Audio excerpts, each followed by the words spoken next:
وہ نبی کے ہاتھ پہ ظاہر کرتا ہے، ولایت میں کرامت بھی اللہ کا کام ہے، وہ ولی کے ہاتھ پہ ظاہر ہوتی ہے، اس میں نبی اور ولی کا اپنا کوئی دخل نہیں ہوتا۔ اس کے آگے حضرت موسیٰ علیہ السلام کے لیے فرمایا وَلَقَدْ آتَيْنَا مُوسَىٰ 9 آیات بینات، اس پہ اللہ نے فرمایا ہم نے 9 واضح نشانیاں حضرت موسیٰ علیہ السلام کو دی ہیں۔ اب 9 واضح نشانیاں کون سی ہیں؟ یہاں سے اللہ تعالیٰ نے 9 واضح نشانیاں گنوا دی ہیں۔ اس کو آیات میں اگر ہم گنے تو ہمارے سامنے ہے کہ یہ وہ 9 واضح نشانیاں معجزات بھی ہیں یا احکام خداوندی بھی ہو سکتے ہیں۔ عصا ہے، ید بیضا ہے، زبان میں لکنت تھی تو ختم کر دی، سمندر کے 2 حصے کر دیے، فرعونیوں پر عذاب ڈال دیا، طوفان کا عذاب ڈالا، کپڑوں میں جوئیں مل گئی، مینڈکوں کا عذاب آیا، خون کا عذاب آیا۔ یہ اللہ تعالیٰ کی طرف سے معجزے ان پر آئے۔ اور اگر احکام خداوندی ہوں تو احکام خداوندی بھی 9 ہو سکتے ہیں انہی آیات میں۔ شرک نہ کریں، چوری نہ کریں، زنا نہ کریں، ناحق قتل نہ کریں، بے گناہ کے اوپر جھوٹا الزام لا کر قتل یا سزا کے لیے پیش نہ کریں، جادو نہ کریں، سود نہ کھائیں، پاک دامن عورت پہ بدکاری کا الزام نہ لگائیں، اور میدان جہاد سے منہ پھیر کے بھاگ نہ جائیں، یہ حکم دیا۔ اس کے بعد قُلِ ادعوا اللَّهَ أَوِ ادعوا الرَّحْمَنَ، اس آیت کی بات ایک سمجھنے کی ہے۔ نبی علیہ السلام ایک مرتبہ دعا فرما رہے تھے اور دعا میں یوں فرما رہے تھے یا اللہ یا رحمان ہماری یہ دعا قبول فرما لے۔ کافر 3 4 5 کا گروہ گزر رہا تھا، اور دوسرے کہنے لگے سنو ہمیں تو نبی کہتے ہیں ہمارا ایک خدا ہے، اور اب تو 2 خداؤں کے نام لے کر بیٹھے ہیں، کہتے ہیں یا اللہ یا رحمان، تو اس کے تو 2 خدا ہو گئے، ہمیں ایک کہتا ہے۔ تو یہ آپس میں جملے کہنے لگے۔ حضرت جبرائیل کو رب کریم نے حکم فرمایا کہ تو عرش سے فرش پر جا اور محبوب پہ آیت اتار دے قُلِ ادعوا اللَّهَ أَوِ ادعوا الرَّحْمَنَ أَيَّمَّا تَدْعُوا فَلَهُ الْأَسْمَاءُ الْحُسْنَىٰ، یہ ایک ہی اللہ کے نام ہے، رحمان کہہ دو تمہاری مرضی، اللہ کہہ دو تمہاری مرضی، اس کے اوپر یہ نہیں ہے۔ اس کے علاوہ بھی کئی اللہ تعالیٰ کے نام ہیں، تم نے تو 2 نام کی پریشانی سننا اختیار کر دی، ایسا کچھ معاملہ نہیں ہے۔ اس کے آگے وَلَا تَجْهَرْ بِصَلَاتِكَ میں قرات میں اعتدال کا حکم ہوا۔ حضور قرآن پڑھتے کافر مذاق اڑاتے، رب کریم نے فرمایا کہ مکی زندگی ہے، آپ درمیانی آواز میں قرآن پڑھیں، نہ اتنا اونچا نہ اتنا آہستہ، آپ اس کو درمیانی آواز میں بالکل پڑھیں۔ تو اس میں ہمیں حکم ہوا کہ ہر کام میں بندہ میانہ روی اختیار کرے۔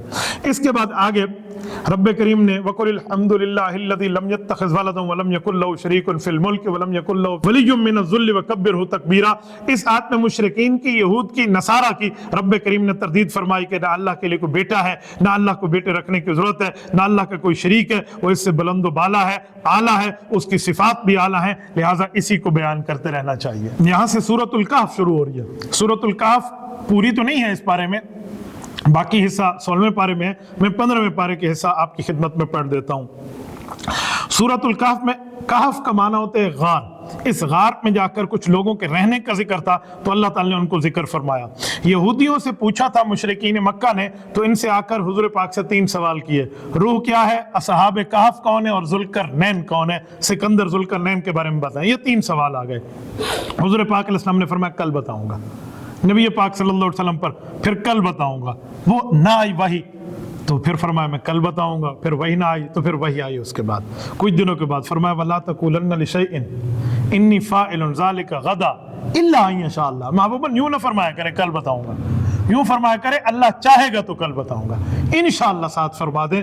تو یہ نبی پاک صلی اللہ علیہ وسلم پر پھر رب کریم نے ان کے جوابات نازل فرمائے۔ اب اصحاب کہف کا کیا ہے، یہ آگے آیات میں آ رہے ہیں، میں صرف جھلکی آپ کو سنا دیتا ہوں۔ ظالم بادشاہ ہے، کافر بادشاہ ہے، نام اس کا دقیانوس ہے، اور اہل اسلام پہ جو اس زمانے کے تھے ان پہ ظلم و تشدد کرتے ہیں۔ چند نوجوان اس سے باغی ہو کر ہٹے اور ایک غار میں جا کر پہنچ گئے کہ اس ظالم سے، کہ ظلم سے ہمیں نجات مل جائے گی، ہم یہاں پر آ کر کچھ پلان بنا لیں۔ تو وہ آ کر سوئے۔ اچھا سوئے تو سوتے رہ گئے، 309 سال تک سو گئے۔ اب 309 سال سونے کے بعد یہ بندے اٹھے، ایک دوسرے سے کہنے لگے، کچھ ناخن اور بال بڑے ہوئے تھے نا، کتنا عرصہ سوئے؟ تو کسی نے کہا دن یا آدھا دن، اس نے کہا نہیں یار تھوڑا زیادہ سوئے، دیکھو نا بھوک لگی تھی۔ تو فَبَعْثُوا أَحَدَكُمْ بِوَرِقِكُمْ هَٰذِهِ إِلَى الْمَدِينَةِ، ایک بندے کو یار وہ باہر چلا جا، ذرا آرام سے جانا، کوئی تمہیں پہچاننے لے، وہ کھانے پینے کی چیز تو لے آیا، کچھ کھا لیں ہم۔ رب کریم نے معاملہ ظاہر فرمانا تھا۔ 309 سال کے بعد اس بندے نے قدم باہر نکالا۔ جب وہ باہر نکلا تو آگے زمانہ بدل گیا، حالات بدل گئے۔ اس نے جا کے ایک دکاندار کو پیسے پیش کیے کہ یہ فلاں چیز تو دے دے، مثلاً کو کیلے، مالٹے، سیب، آم ہے، بھائی یہ تو دے دے۔ اس نے کہا کتنے کے؟ کہا جی اتنے پیسوں کے۔ انہوں نے کہا کون سے پیسے ہیں؟ وہ سکے بدل گئے تھے، نوٹ تبدیل ہو گئے تھے۔ تو اس نے کہا یہ کب کے پیسے، کون سے پیسے لائے ہو؟ نکلی ہیں، کھوٹے پیسے کے ہیں؟ تو اس نے کہا کس نے کہا نکلی ہیں بھائی اصلی تو ہے؟ نے کہا تو پرانے زمانے کے، اس کے اوپر کوئی ڈیٹ لکھی ہوئی تھی۔ انہوں نے کہا تم وہی تو نہیں ہو جو تمہارے پرانے زمانے کے؟ وہ تو ہاں ہو پڑ گئی، بادشاہ تک خبر پہنچی، بادشاہ تو ان کے دربار میں آ گیا، مسلمان بادشاہ تھا، حالات بدل چکے تھے، وہ ان کے انتظار میں تھا۔ تو تفاسیر میں لکھا ہوا، امام قرطبی باقی حضرات نے بھی اس کو لکھا ہے کہ وہ بادشاہ آیا اور اس دروازے پر آیا، یہ لوگ باہر آئے، ان کا ان سے ملاقات ہوئی، اور ملاقات کے بعد اندر گئے تو فوت ہو گئے۔ ایک روایت یہ ہے، ایک روایت یہ ہے کہ نہیں یہ بندہ واپس گیا تو اندر گئے وہ فوت ہو گئے۔ بہرحال بادشاہ نے وہاں ان کے لیے عزت بنوائی، وہاں مسجد بنوائی، اس کے اوپر تختی لگائی، تختی کو رقیم کہتے ہیں، تو اس لیے اصحاب الرقیم بھی انہیں کہا جاتا ہے، یا رقیم ان کے کتے کا نام بھی ہو سکتا ہے کہ ان کے ساتھ ایک کتا بھی گیا تھا تو اس کو رقیم کہتے ہیں۔ مختلف روایات ہیں، یہ اسرائیلی روایات ہیں، اس بارے میں نہ ہمیں اللہ نے قرآن میں تفصیل دی ہے نہ رسول اللہ صلی اللہ علیہ وسلم نے اپنے فرمان میں دی ہے، تو بس اتنی موٹی موٹی سی بات بندہ مان لے جس کو قرآن کریم نے ذکر فرمایا ہے۔ اس میں اللہ تعالیٰ نے ان کے اجسام کی حفاظت فرمائی۔ اللہ تعالیٰ فرماتے ہیں جب سورج آتا تھا تو میں ڈائریکٹ ان کے اوپر روشنی نہیں پڑنے دیتا تھا، یا دائیں ہوتی تھی یا بائیں ہوتی تھی، بس روشنی ادھر سے ادھر ہو کر گزر جاتی، ادھر سے ادھر، اور میرے آسمان سے فرشتے آتے اور آ کر ان کی سائیڈ چینج کرتے تھے۔ نقلبہم ذات الیمین و ذات الشمال، ان کی سائیڈ چینج کر رہے ہیں۔ رب کریم کا معاملہ ہے، اللہ تعالیٰ جیسے چاہے ویسے ہی کرے۔ آگے پھر ان کی پوری ترتیب ہوئی۔ اب اس پر سوال ہے کہ کتنے بندے تھے، ان کی تعداد کتنی تھی؟ قرآن کریم نے کوئی تعداد کے بارے میں واضح طور پہ اسپیسیفک ورلڈ نہیں دیا کہ اتنے ہی تھے، اس کے بارے میں مختلف آیات ہیں، کوئی کہتے ہیں 7 تھے، کوئی کہتے ہیں 9 ہیں۔ بہرحال اس کی پوری تفصیل ہے جو موجود ہے، حضرت ابن عباس رضی اللہ عنہما کا قول ملتا ہے، وہ فرماتے ہیں 7 یہ تھے اور 8واں ان کا کتا تھا جس کو رقیم کہا گیا ہے۔ اس کے آگے وَضْرِبْ لَهُمْ مَثَلًا، اس آیت میں 2 بھائیوں کا ذکر ہے، ایک بھائی کافر ہے، رب کا نافرمان ہے، اور ایک بھائی رب کریم کا فرما بردار ہے، ان کا باغ ہے، دونوں کے باغ بنے ہوئے ہیں، مال و دولت میں دل لگا کے بیٹھ گئے ہیں، اللہ کے راستے میں خرچ کرنا چاہیے یہ نہیں، اس کے اوپر سارے معاملات ہو گئے، تو لہٰذا کیا کریں کیا نہ کریں۔ ایک بھائی نے دوسرے سے کہا بھائی اللہ کا شکر ادا کر، انہوں نے کہا کوئی شکر ادا نہیں کرتا، ساری تو میری محنت کا دخل ہے۔ اب صبح اٹھا تو ایک کا باغ برباد تھا، ایک کا باغ ٹھیک رہا، اس سے شکر گزاری کی بات سمجھ آتی ہے۔ اس کی اگلی آیات میں البال والبنون زینت الحیات الدنیا میں جو فرمایا کہ جو انسان کی اولاد ہے یا اس کا مال ہے یہ سب کچھ اللہ کا دیا ہوا ہے، لہٰذا ہمیں اس میں دل نہیں لگانا چاہیے، رزاق کے اوپر توجہ رکھنی چاہیے۔ پھر حضرت موسیٰ علیہ السلام اور حضرت خضر کا واقعہ بیان فرمایا، اور یہ واقعہ 15 پارے 16 پارے تک جاتا ہے۔ اس کا پہلا حصہ میں آپ کی خدمت میں عرض کر دیتا ہوں۔ حضرت موسیٰ علیہ السلام نے ایک مرتبہ ان سے سوال ہوا کہ اس دھرتی پہ سب سے بڑا عالم کون ہے؟ تو حضرت موسیٰ علیہ السلام نے فرمایا میں ہوں، اور یہ بات بالکل ٹھیک تھی کہ حضرت موسیٰ علیہ السلام ہی وقت کے نبی ہیں اور اس دھرتی کے اس وقت سب سے بڑے عالم ہیں، لیکن رب کریم نے ایک بات امت کو سمجھا دی حضرت موسیٰ کے ذریعے کہ جب کوئی اس طرح پوچھے تو یوں جواب نہیں دینا چاہیے میں ہوں، بلکہ یوں کہے اللہ تعالیٰ جانتے ہیں۔ تو حضرت موسیٰ علیہ السلام نے ساتھ یہ نہیں فرمایا، تو رب کریم نے پھر اس تشریعی نبی کو، تشریعی نبی کا معنی ہے جس کا تعلق عوام سے ہوتا ہے، اور تکوینی نبی وہ ہوتے ہیں جن کا تعلق اللہ تعالیٰ کے آسمان زمین کے معاملات سے ہوتے ہیں، ان کا تعلق عوام سے نہیں ہوتا۔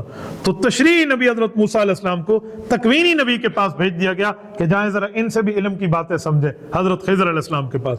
موسیٰ علیہ السلام اپنے شاگرد کو جن کا نام ہے حضرت یوشع بن نون علیہ السلام، بعد میں نبی بنے ہیں، یہ حضرت موسیٰ علیہ السلام کے ایسے ساتھی تھے جیسے حضور پاک علیہ السلام کے حضرت ابو بکر صدیق ہیں رضی اللہ عنہ، ان کو ساتھ لے کر یہ وہاں گئے اور وہاں جا کر اس سے ملاقات ہوئی اور ان سے مختلف باتیں ہوئیں۔ پھر یہاں سے آیت نمبر 60 سے لے کر آیت نمبر 82 تک اس پورے قصے کو بیان فرمایا گیا ہے۔ انشاءاللہ تعالی کل 16 پارے میں اس کی تفصیل آپ کی خدمت میں عرض کروں گا۔ جزاکم اللہ تعالی وآخر دعوانا ان الحمد للہ رب العالمین۔